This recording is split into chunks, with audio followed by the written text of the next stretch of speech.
Bili po kayo? Ito po, binibenta ko po tayo. Pinapaubos ko na lang po kasi medyo mabagyo ngayon eh. Maulan, kaya pinapaubos ko na lang po. Bibili po kayo?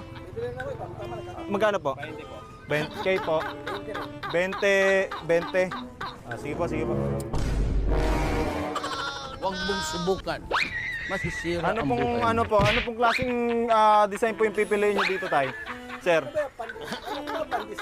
Pan-design po, pan-design. Pan-design. Opo, pan-design po. Ayun po, may ibot. May ulam sa kapito. Ay, hindi po pandesal yung akala niyo po pandesal. Hindi sir, ayun sir, may pandesal po yan, no, sir. Pandesign po, pandesign. Pwede niyo po siya ilagay dito, sir. Yan, pwede niyo po siya ikabit dito sa ano niyo, tindahan niyo, sir. Quality po yan. Ayun po, mamahalin po yung mga yan. Pero mura